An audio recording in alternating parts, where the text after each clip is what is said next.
Catecismo sobre Nossa Senhora, Adultos, Lição 6, Conclusão.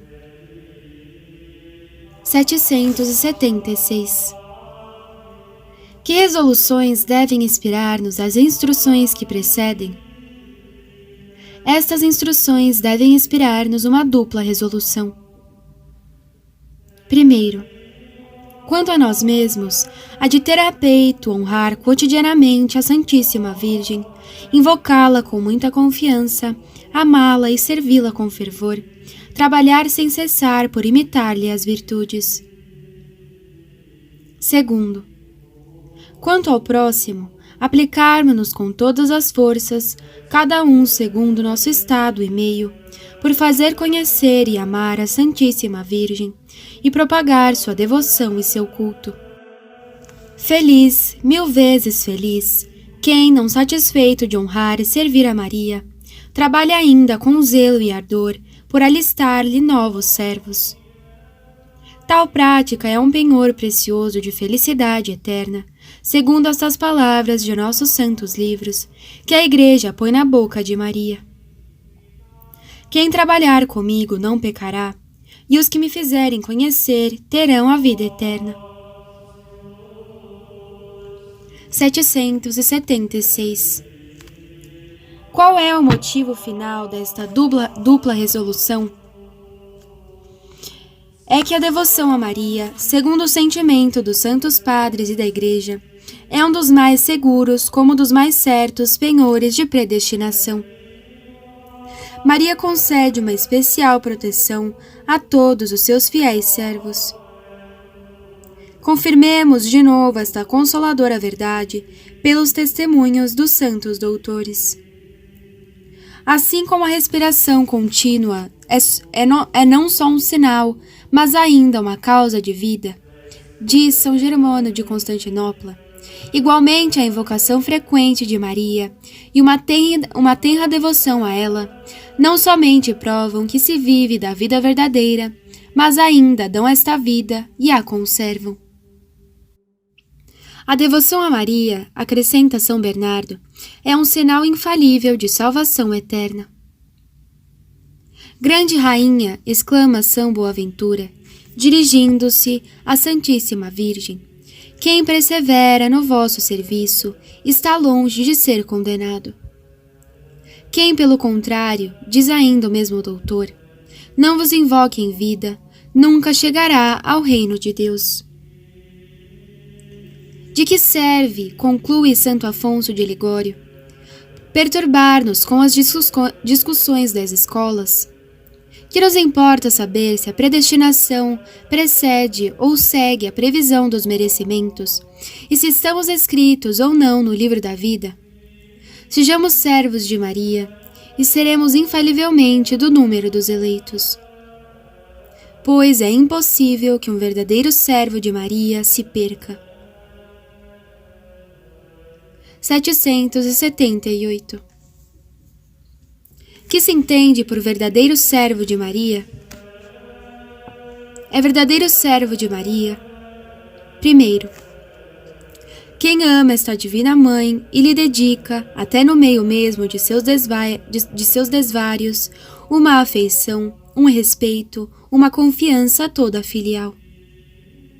Segundo, quem espera por sua poderosa proteção, perseverar no bem, se for justo, ou entrar na graça de Deus se for pecador. Terceiro, quem é fiel em cumprir qualquer prática de piedade, qualquer boa obra, para lhe testemunhar seus sentimentos e merecer sua proteção. Por verdadeiros servos de Maria, diz ainda Santo Afonso de Ligório, não quero falar de beatos que parecem autorizar-se de algumas piedosas práticas em honra da Mãe de Deus, para pecar com menos cuidado. Presunçosos de louca temeridade, em lugar de misericórdia, não merecem senão castigo. Pela sua conduta, são causa de que alguns reprovem que se enalteça a clemência de Nossa Rainha para com os pecadores, como se isso fosse acoroçoar o vício. Não são estes os servos dos quais quero falar, mas sim os que, as homenagens que prestam à Mãe de Deus, juntam um desejo sincero de se converter, e destes últimos eu afirmo que sua perda é moralmente impossível. Sobre este ponto concordam os santos padres e os teólogos. Por isso, o demônio, depois de ter roubado a graça aos pecadores, trabalha por fazer-lhes perder a devoção a Maria. 779. Pode então um pecador ter esta salutar devoção? Sim, porque os sentimentos de respeito, de confiança e de amor, que a constituem essencialmente, podem existir em toda sorte de pessoas, assim como o aprova a experiência cotidiana. 780. Que devemos pensar de quem reza a Ave Maria em estado de pecado mortal? Cumpre pensar que se as práticas assim cumpridas não o justificam, ao menos o dispõe a receber a graça da justificação pelos merecimentos da Divina Mãe. É o que ensina Santo Anselmo quando diz: se aquele que rezar não for digno de ser ouvido, os merecimentos de Maria, da qual implora a assistência, rezarão por ele. E as graças que os pecadores são indignos de receber são concedidas a Maria, para que eles as obtenham por meio dela. 781. Pois então, quando somos pecadores, não devemos largar nossas práticas de devoção a Maria? Pelo contrário, é então, sobretudo, que precisamos ser mais fiéis a essas práticas, por causa da necessidade particular que temos do socorro de Maria. Efetivamente, pecadores e justos, somos seus filhos, e quanto mais pecadores formos, tanto mais terá compaixão de nós. Então, é preciso que os pecadores recorram à sua celeste Mãe, com inteira confiança. Por isso a Igreja estimula-os, dando a Maria os nomes tão doces de refúgio dos pecadores, Mãe de Misericórdia, Mãe da Santa Esperança e etc. Do mesmo modo, os padres e os santos doutores saúdam esta Virgem, compassiva, com os títulos de única esperança dos pecadores, porto seguro dos náufragos, esperança dos desanimados, a esperança dos culpados, escada dos pecadores e etc.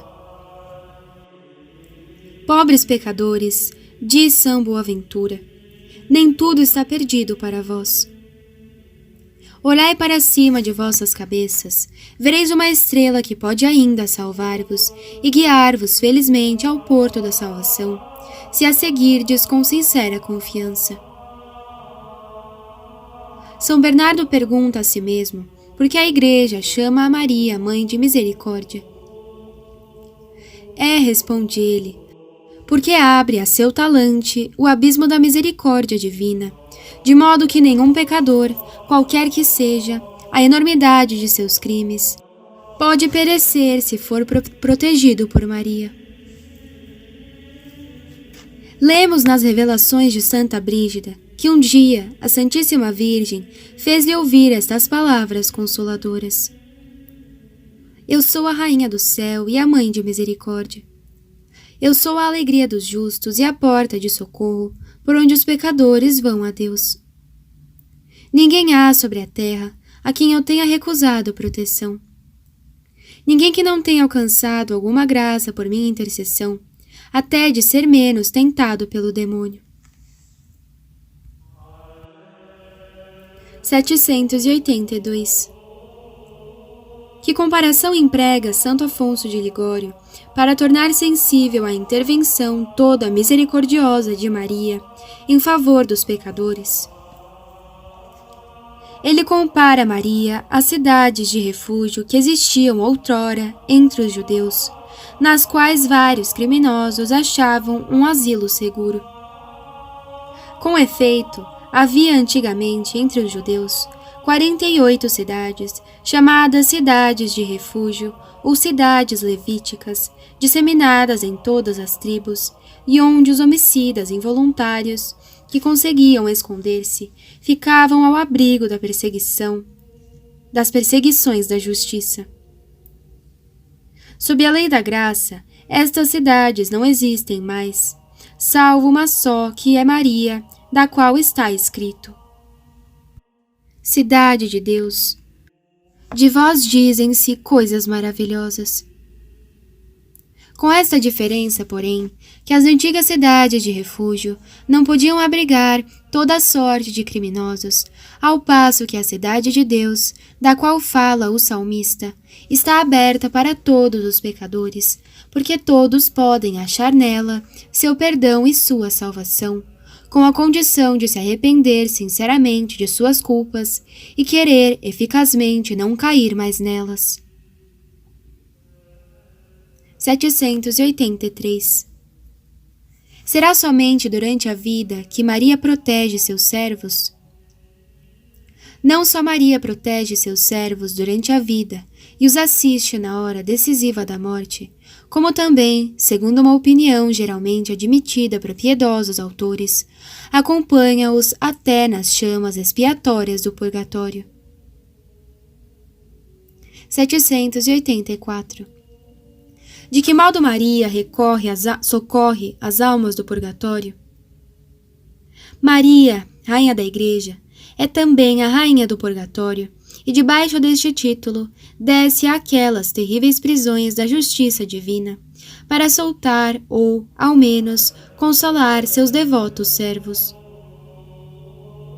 Eu sou a Mãe de Misericórdia, a Mãe das pobres almas do purgatório, disse Maria um dia a Santa Brígida, e por minhas orações as penas que devem pagar por seus pecados de algum modo são mitigadas a toda hora e principalmente durante o santo sacrifício da missa. 785. As visitas de Maria às almas do purgatório não se dão de preferência em certos dias? Sabemos, pelas revelações dos santos, que tais visitas se dão de preferência nos sábados e nos dias de festa da Santíssima Virgem. Que felicidade para as almas padecentes ver entrar no lugar de expiação a doce Virgem, cuja vista regozija no céu os anjos e os santos. Que alívio nos seus sofrimentos, e quando os liberta, que alegria e que ações de graças. 786. De que modo havemos de merecer o socorro de Maria depois de nossa morte? Podemos esperá-lo. Primeiro, se tivermos verdadeira e constante devoção à Santíssima Virgem. Segundo, se sufragarmos cotidianamente as almas do purgatório, aplicando-lhes generosamente o merecimento de nossas obras satisfatórias e todas as indulgências que nos é fácil lucrar. 787. Qual é a condição para que nossas práticas em honra de Maria sejam para nós uma séria garantia de assistência no tempo e na eternidade? Segundo o conselho de São João Berchmans, é preciso que sejamos constantemente fiéis em praticá-las. 788. Quais são as causas que trazem de ordinário o desânimo no serviço de Maria? Podem-se indicar duas principais, a saber: primeiro, a inconstância natural do coração, que se cansa de fazer sempre a mesma coisa. Segundo, o respeito humano, este medo das apreciações ou do modo de falar do próximo, indigno do homem e ainda mais indigno de um cristão. 789. De que modo evitaremos o perigo da inconstância? Evitaremos a inconstância, lembrando-nos de que, se nosso coração e os acontecimentos mudam, Maria e nossas precisões não mudam. Maria não muda. É sempre a Mãe de Deus, nossa mãe, nossa advogada, nosso modelo e etc. Tem, pois, sempre os mesmos direitos a nosso culto e nossas homenagens. Quanto a nós, infelizmente, somos e seremos sempre fracos, expostos a tentações e à dor. Sempre também precisaremos recorrer àquela que é justamente chamada auxílio dos cristãos, refúgio dos pecadores, consoladora dos aflitos. Perseveremos, portanto, em honrá-la e invocá-la com amor. 790. De que modo triunfaremos do respeito humano? Triunfaremos do respeito humano, lembrando-nos de que, se há um crime envergonhar-se do serviço de um rei, seria uma infâmia envergonhar-se no serviço de uma mãe. Grandes homens, príncipes ilustres, reis poderosos honraram-se de ser os servos de Maria.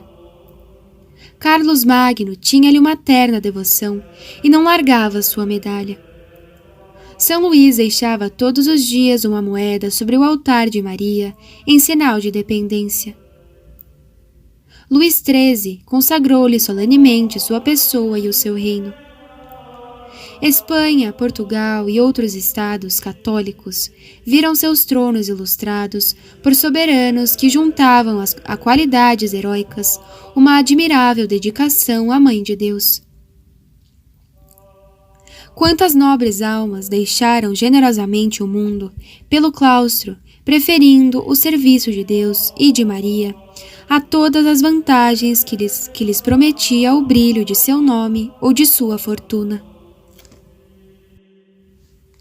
Exemplo de vitória sobre o respeito humano. Recém-chegado numa casa bem conhecida, para fazer seu aprendizado, um moço, francamente católico, fora atormentado pelos outros operários por causa de suas convicções religiosas. Mas, graças à educação recebida, não se deixou amedrontar pelos sarcasmos, nem abalar pelos sofismas. Um incidente insignificante na aparência acabou por granjear-lhe, se não as simpatias de todos os companheiros, pelo menos o respeito pelas suas convicções. Um dia, um companheiro da oficina perguntou-lhe a hora certa. "Veja lá", respondeu o moço, "o meu relógio está no bolso do colete, pendurado no cabide." Ora, neste mesmo bolso estava também o seu terço. Julgue-se do efeito produzido.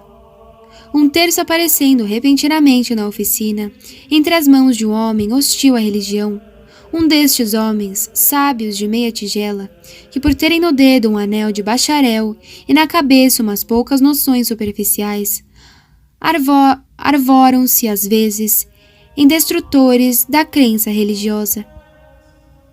No entanto, o moço não se perturbou. Foi diretamente, sem pestanejar, junto ao zombeteiro e disse: "Isto é um objeto sagrado. Não permito a ninguém o profanar. Entregue-o já." "Para que reclamar esta pulseira de beata?" gritou uma voz zombeteira. "Isso não é de sua conta. Ufano-me de poder dizer, alta e publicamente, que diariamente rezo o meu terço." "Muito bem", exclamou outra voz, que acrescentou: "Eu não posso dizer outro tanto. Porém, admito-te e dou-te o parabéns por teres a coragem de mostrar a todos as tuas convicções religiosas." "Deixemos de zombaria, amigos", disse o mesmo, dirigindo-se aos outros. "O nosso novo companheiro merece nossa estima e consideração." "Apoiado", disseram vários juntos, e em sinal de desculpa, deram-lhe alternadamente uns abraços. Doravante, o moço ficou livre dos escárnios e cumpriu seus deveres de cristão. Por causa de seus bons exemplos, o espírito dos operários melhorou muito e o respeito humano ficou vencido. Como se modificariam os transes penosos da vida se as energias da fé dominassem todos os espíritos, encaminhando as almas para o seio compassivo de Jesus, pelo intermédio de Maria Santíssima. Exemplos. Exemplo A. Nossa Senhora dos Milagres. No sábado, 16 de outubro de 1897, um tristíssimo acontecimento deu-se numa cidade perto de Castelnaudary, na França. O resultado da catástrofe podia ser muito mais terrível ainda, porque os estragos foram apenas materiais e não houve mortos. 2 comboios encontraram-se na estação. A notícia espalhou-se rapidamente e, em poucos minutos, a população achou-se reunida para prestar socorro. Vendo os carros amontoados uns sobre os outros, o primeiro pensamento foi que todos os viajantes estavam mortos. Assim teria acontecido sem a proteção de Nossa Senhora dos Milagres, padroeira do país. Não acreditava nos milagres, dizia publicamente um viajante, médico afamado. Entretanto, forçoso me é confessar que acabo de presenciar esta tarde, porque, humanamente falando, deveríamos estar todos esmagados.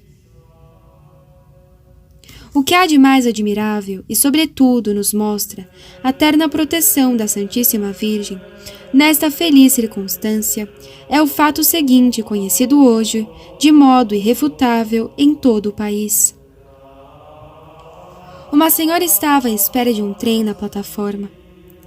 Quando reparou que o encontro era inevitável, olhou para o santuário de Maria, em frente à estação, e com os braços em cruz, exclamou cheia de confiança: Nossa Senhora dos Milagres, salvai-nos todos, salvai-os todos. E a oração angustiada desta mulher comoveu o coração de Maria, e ela salvou todos os viajantes, justificando mais uma vez seu belo título, que nos lembra seu poder e sua bondade, assim como o auxílio maravilhoso que distribui a quantos a invocam. No dia seguinte, foi rezada uma missa em ação de graças na igreja paroquial, dedicada a Nossa Senhora dos Milagres. A estátua milagrosa foi exposta à veneração dos fiéis, e o povo, jubiloso da glória de sua mãe, cantou um hino de agradecimento e amor. Este acontecimento providencial deu um aumento de confiança nos fiéis para com Nossa Senhora dos Milagres.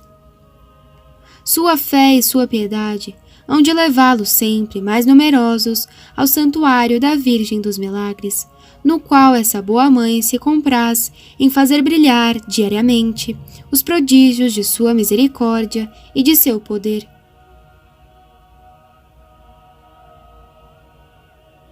Exemplo B.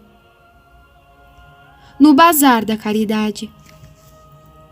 A respeito do incêndio do Bazar da Caridade em Paris, no dia 4 de maio de 1897, eis um episódio comovedor e autêntico.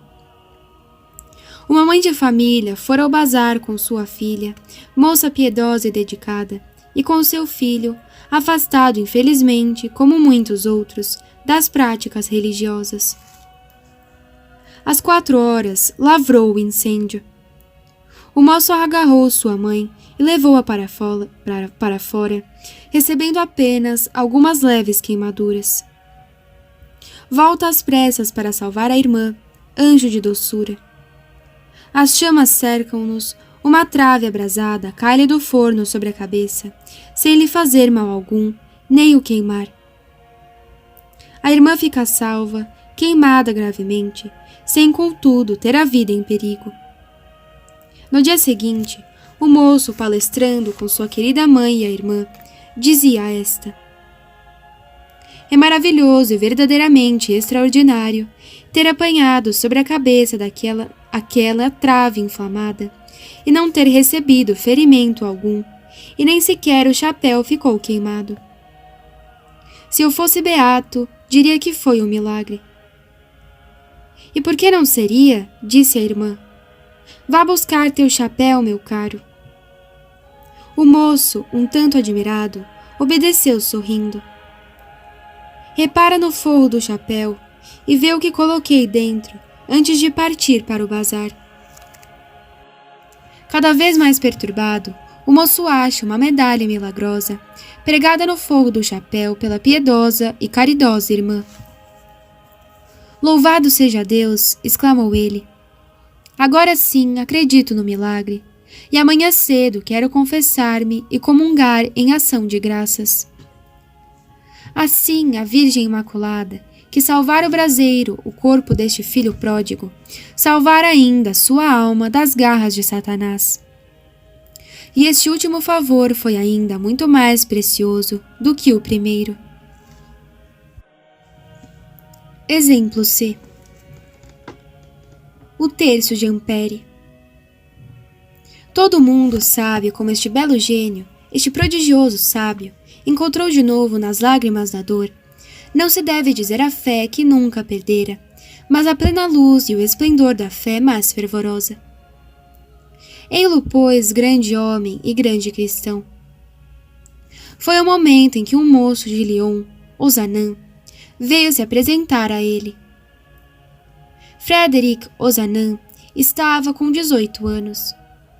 Entrava em Paris, não como descrente, mas com a alma mais ou menos abalada por aquilo que o padre Gratry costumava chamar a crise de fé. Um dia o moço entra numa igreja de Paris e eis que ele nota, de joelhos, em um lugar retirado, perto do santuário, um homem já idoso que estava recitando piedosamente o terço. Aproxima-se e reconhece Ampère, seu ideal, a ciência e o gênio em vida. Ajoelha-se piedosamente atrás do mestre. As orações e as lágrimas escapam-lhe do coração com ímpeto irresistível. Era a vitória completa da fé e do amor de Deus. Mais tarde, gostava de repetir: o terço de Ampère fez mais para minha conversão do que todos os livros e mesmo todos os sermões. Exemplo E.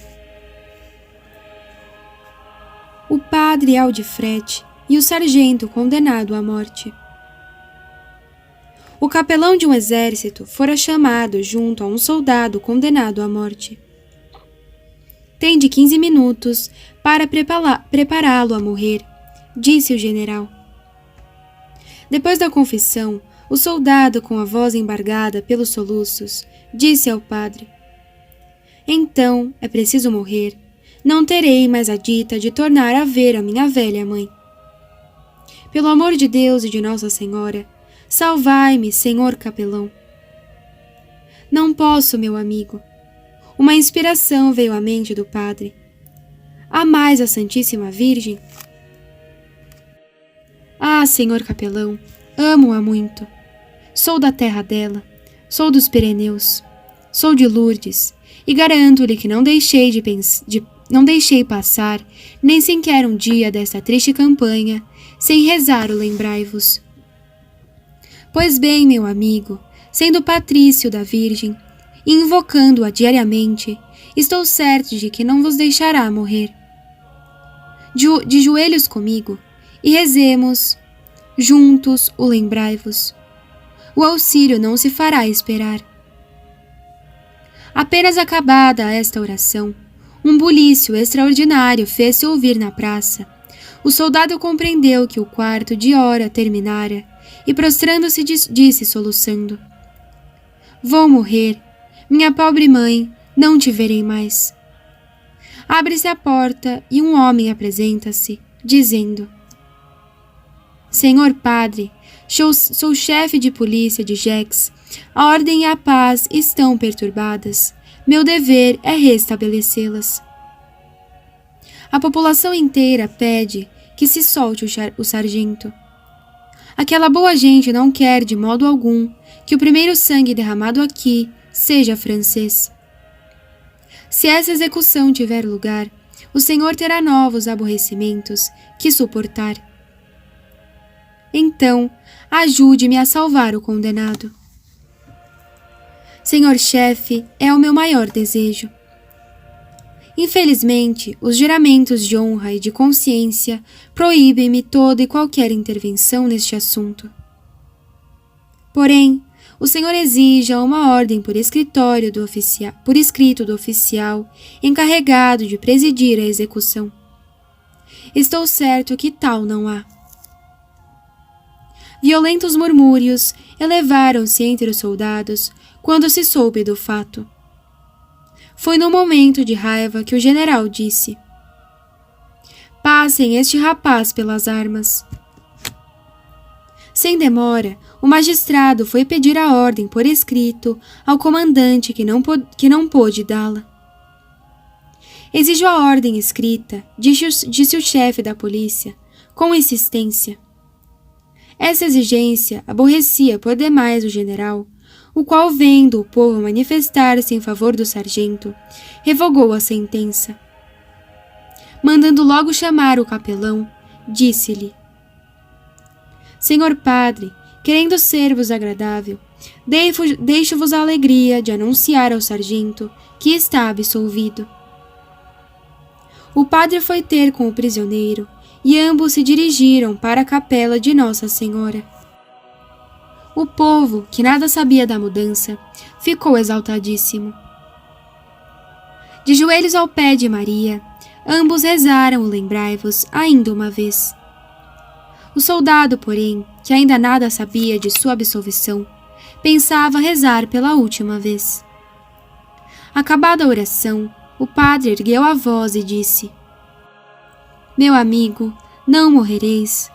Tornareis a ver os Pirineus, e direis a vossa mãe da terra que vossa mãe do céu vos salvou pela virtude do Lembrai-vos." "Viva o sargento!" gritou o povo.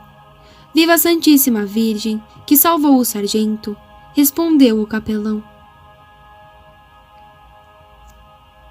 Exemplo F. O rosário no teatro. Uma noite, estando Napoleão I bastante distraído durante o espetáculo teatral que se dera em sua honra, examinava a seleta assistência. Seus olhares pararam várias vezes sobre um jovem duque de seu séquito que muito amava. Esse moço não prestava atenção alguma às cenas que se representavam no palco. Tinha as mãos escondidas debaixo da sobrecasaca. De repente, o imperador reclina-se e coloca rapidamente a mão direita debaixo do paletó do moço e agarra entre as mãos dele um terço. "Muito bem, meu amigo", disse-lhe Napoleão. "Um dia o senhor há de ser um homem de valor. Continue, não o perturbarei mais." Os circunstantes não ousaram nem rir, nem mofar, ouvindo assim falar o imperador. Este jovem que assim rezava tornou-se com efeito homem célebre.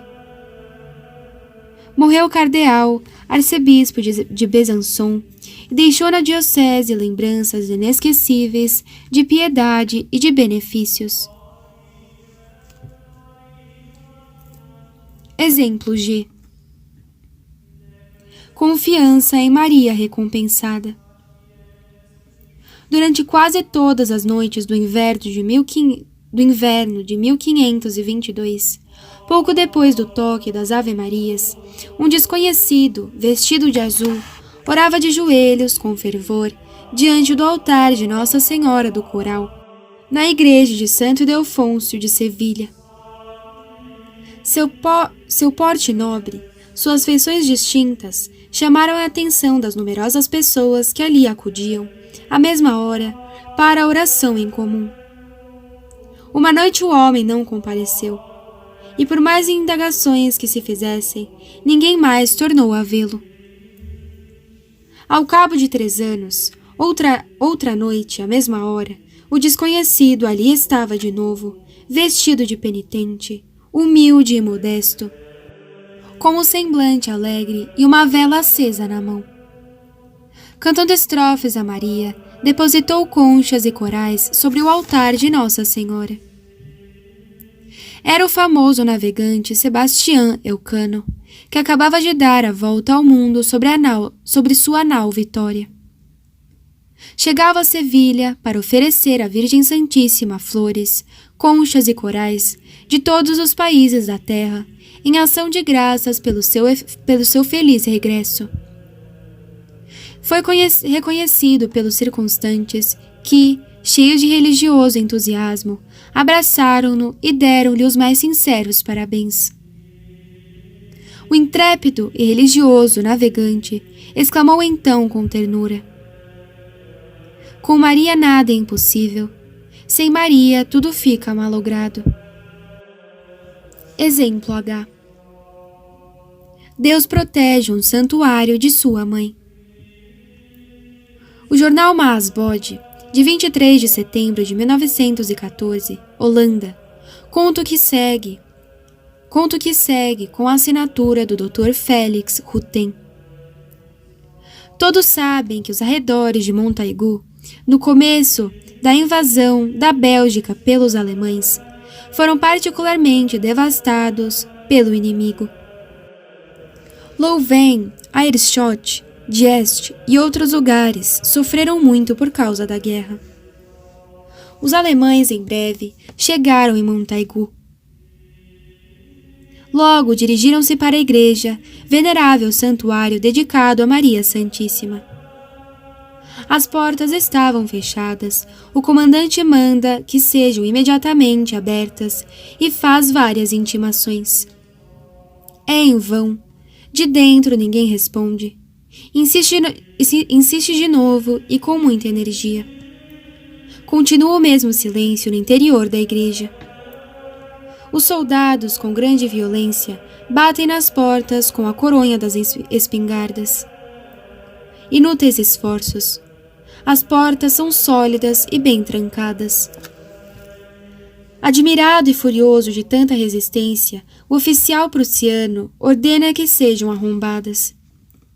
Mas elas resistem a todas as tentativas dos soldados. Cada vez mais exasperado, o comandante manda aproximar uma peça de artilharia a fim de bombardear a entrada do santuário.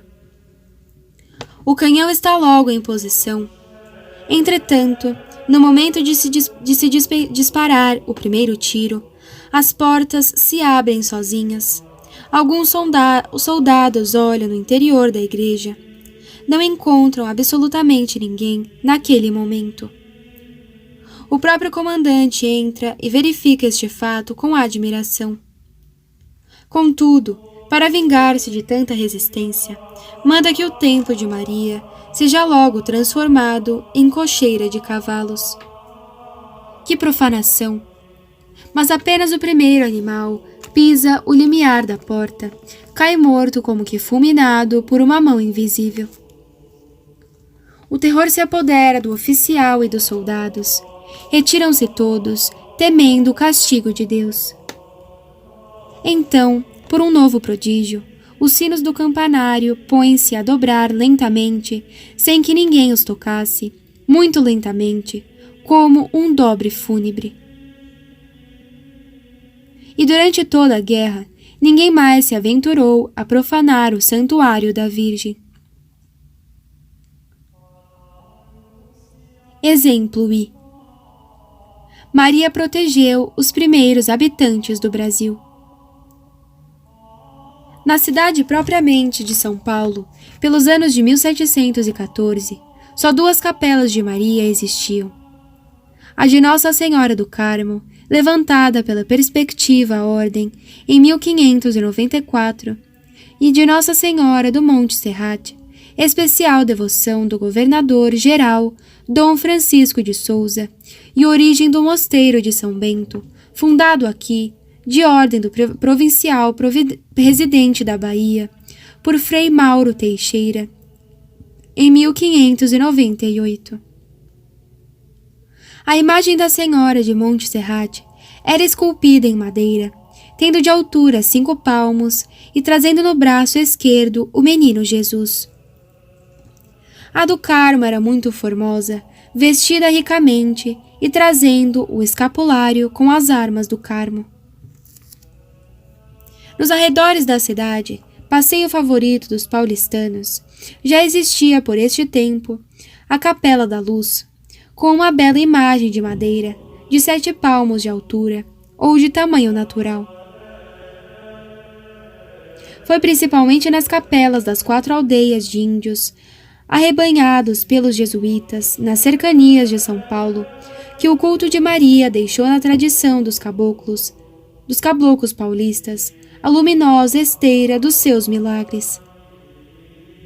Reza a lenda conservada por seu biógrafo que, visitando um dia, como de costume, a aldeia dos Pinheiros, viu o padre José de Anchieta, uma índia a soluçar, parecendo presa de intensa dor.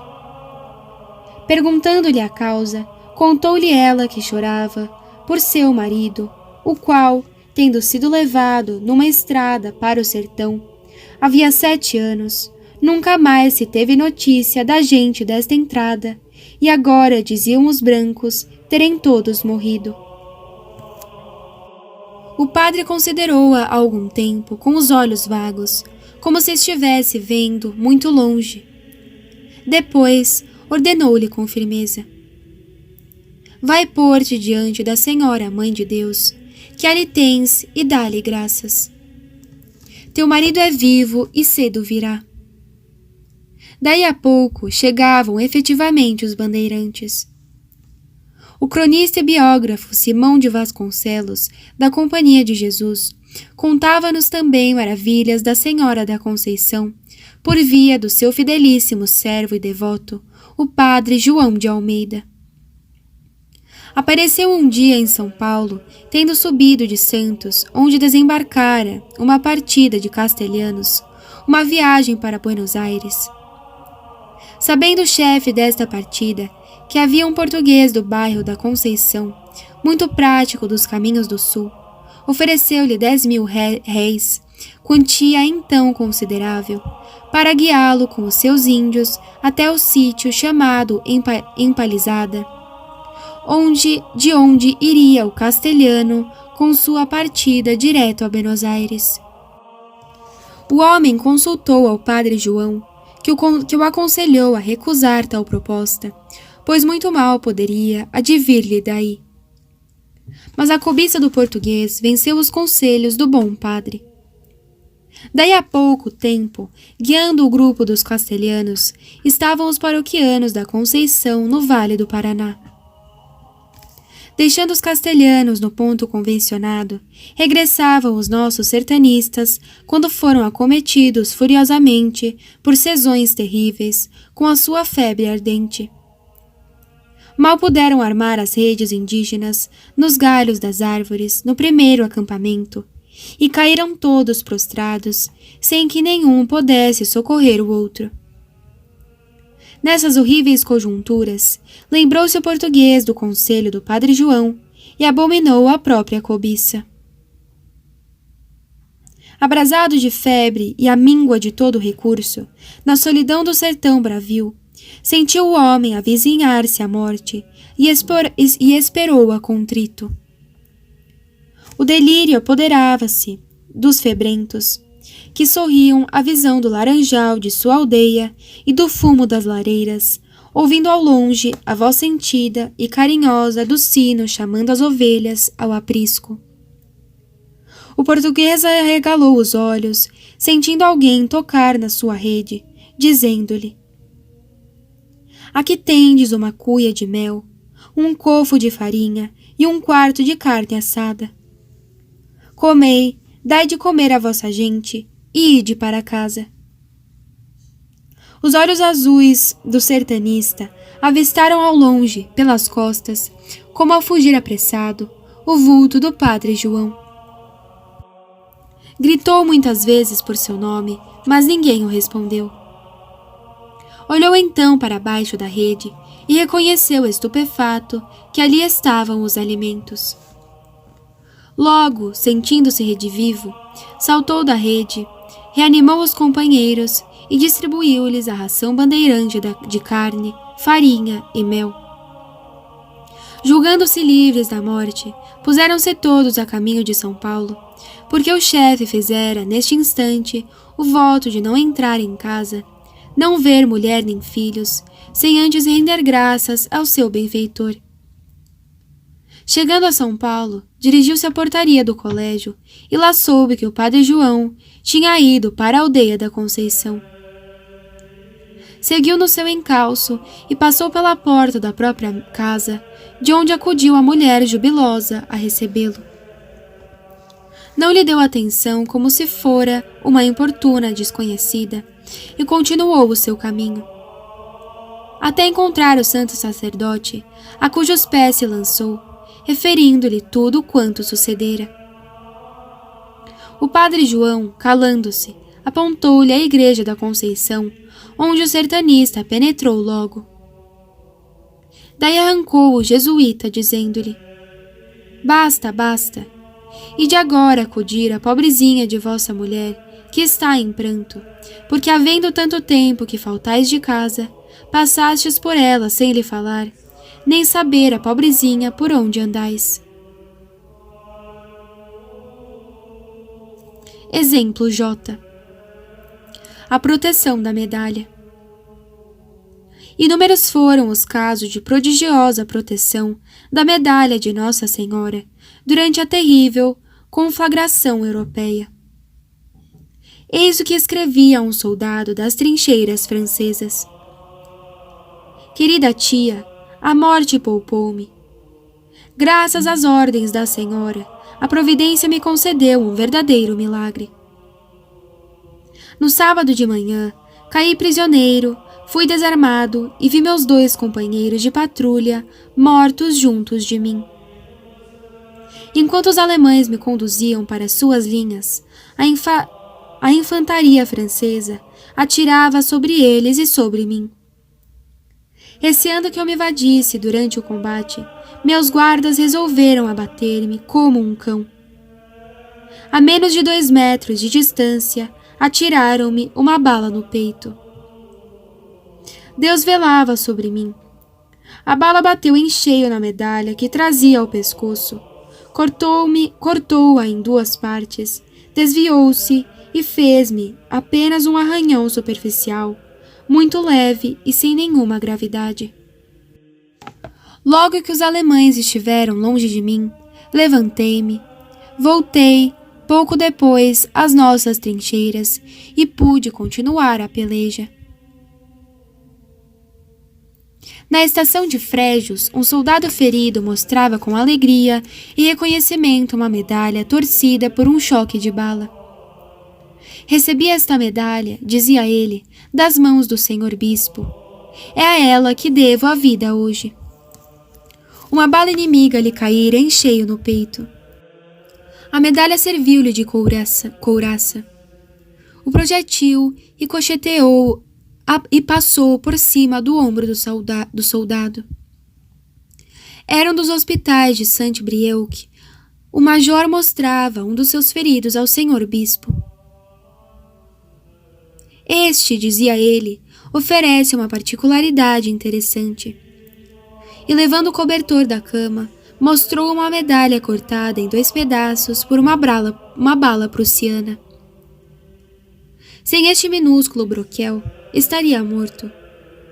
O soldado confirmava estas palavras e segurava com amor a medalha protetora. Doutrina dos Santos Padres sob a excelência, a necessidade e as vantagens da devoção à Santíssima Virgem. Primeiro, a devoção a Maria é um sinal infalível de salvação eterna. Diz São Bernardo: um sinal manifesto de predestinação brilha sobre a fronte dos servos de Maria, acrescenta Santo Afonso de Ligório. Diz ainda o mesmo santo: é impossível que um verdadeiro servo de Maria possa ser condenado. Segundo, conforme Santo Efrem, pode-se chamar a devoção à Santíssima Virgem a chave do paraíso. Maria, diz São Fulgêncio, é a escada do céu. Por ela Deus baixou do céu à terra, e por ela os homens merecem subir ao céu. Terceiro, Deus não salva ninguém sem a intercessão de Maria, assevera São Jerônimo. Poderia, mas não o quer. Um recém-nascido não pode viver sem a ama. Assim, ninguém entre nós pode ser salvo sem que Maria o proteja. Quarto, assim como a respiração contínua é não somente um sinal, mas ainda uma causa de vida, diz São Germano de Constantinopla, assim a invocação frequente de Maria e uma terna devoção para com ela são uma prova de vida verdadeira, aumentam essa vida e a conservam. Quinto, como Holofernes, querendo reduzir Betúlia, mandou cortar a água da cidade, assim o demônio, quando quer apoderar-se de uma alma, procura primeiro fazer-lhe perder a devoção à Santíssima Virgem, para que, cortado o canal da graça, esta alma possa facilmente tornar-se a sua presa. Santo Afonso de Ligório. Sexto, Mãe de meu Deus, repetia frequentemente São João Damasceno à Virgem: se confiar em vós, minha salvação é certa. Se estiver debaixo de vossa proteção, nada tenho que recear, pois vossa devoção é uma arma poderosa que Deus põe só nas mãos daqueles que quer salvar. Sétimo, boa mãe, exclama São Bernardo, consinto que ninguém publique vossas bondades e nenhuma língua fale de vossa misericórdia, se no mundo um homem somente se apresente e diga: invoquei a Mãe de Deus e ficou surda a minha prece.